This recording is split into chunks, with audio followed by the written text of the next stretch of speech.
একটি মাজার, হাজারো মানুষের বিশ্বাস, শত বছরের ঐতিহ্য, আর সেই ঐতিহ্যের আড়ালে লুকিয়ে থাকা কিছু প্রশ্ন। আজ আমরা এসেছি ময়মনসিংহ জেলার গফরগাঁও উপজেলার মুখী গ্রামে, যেখানে অবস্থিত হজরত শাহ মিসকিন শাহুলি আউলিয়া জয়নাল আবেদিন রাদিয়াল্লাহু আনহু পবিত্র মাজার শরীফ। প্রতি বছর এই স্থানটি পরিণত হয় হাজার হাজার মানুষের মিলন মেলায়। কিন্তু বাস্তবে এখানে কি ঘটে, চলুন দেখে নেওয়া যাক। বাংলাদেশের বিভিন্ন অঞ্চলে ছড়িয়ে থাকা সুফি সাধকদের মাজারগুলোর মধ্যে মুখী গ্রামের এই মাজারও একটি পরিচিত নাম। স্থানীয়দের বিশ্বাস, হজরত শাহ মিসকিন শাহুলি আউলিয়া জয়নাল আবেদিন রাদিয়াল্লাহু আনহু ছিলেন একজন আল্লাহভীরু সুফি সাধক, যিনি মানুষের মাঝে নৈতিকতা, মানব সেবা ও ইসলামের দাওয়াত ছড়িয়ে দিয়েছিলেন। তবে তার জীবন নিয়ে লিখিত ও নির্ভরযোগ্য ঐতিহাসিক তথ্য খুবই সীমিত, ফলে তার জীবনের অনেক ঘটনাই আজ লোকমুখে প্রচলিত কাহিনীর মাধ্যমে টিকে আছে।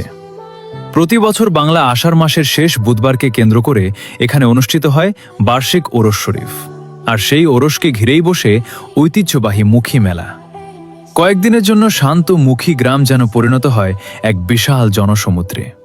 মেলার প্রবেশপথ থেকে শুরু করে চারপাশ জুড়ে সারি সারি অস্থায়ী দোকান। এখানে নিত্য প্রয়োজনীয় প্রায় সব ধরনের পণ্য পাওয়া যায়: কাপড়, জুতা, প্রসাধনী, রান্নাঘরের সামগ্রী, কৃষি যন্ত্রপাতি, মাটির তৈরি জিনিস, খেলনা, মিষ্টি, ফাস্ট ফুড, সব কিছুই মিলবে এই মেলায়। অনেক ক্ষুদ্র ব্যবসায়ীর কাছে এই কয়েকটি দিনই বছরের সবচেয়ে বড় আয়ের সুযোগ। শুধু কেনাকাটাই নয়, শিশুদের আনন্দের জন্য রয়েছে নাগরদোলা, ছোট বড় রাইড, খেলনা ট্রেন, দোলনা এবং বিনোদনের নানা আয়োজন। সন্ধ্যা নামতেই রঙিন আলোর ঝলকানিতে পুরো মেলা নতুন এক রূপ ধারণ করে।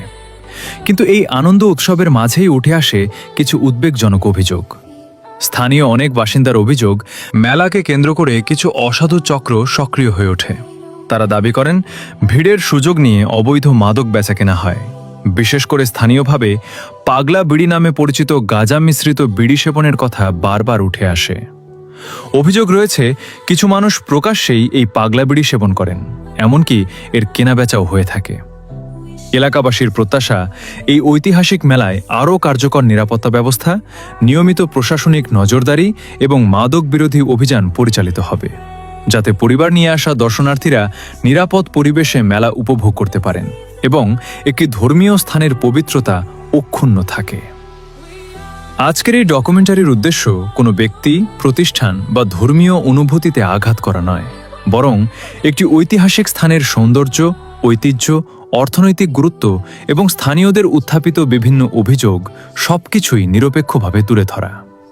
আপনি যদি কখনো মুখী মেলায় এসে থাকেন, তাহলে আপনার অভিজ্ঞতা কেমন ছিল? এই মেলাকে আপনি কিভাবে দেখেন? আপনার মতামত কমেন্টে জানাতে ভুলবেন না। আর হ্যাঁ, আপনি যদি আপনার নিজের ব্যবসা, প্রতিষ্ঠান কিংবা রাজনৈতিক আকর্ষণীয় ও তথ্যবহুল ইনফরমেটিভ ভিডিও তৈরি করতে চান, তাহলে আজই ইনবক্সে যোগাযোগ করুন। আপনার গল্প, পরিচিতি ও কাজকে সবার সামনে সুন্দরভাবে তুলে ধরাই আমাদের লক্ষ্য। ধন্যবাদ।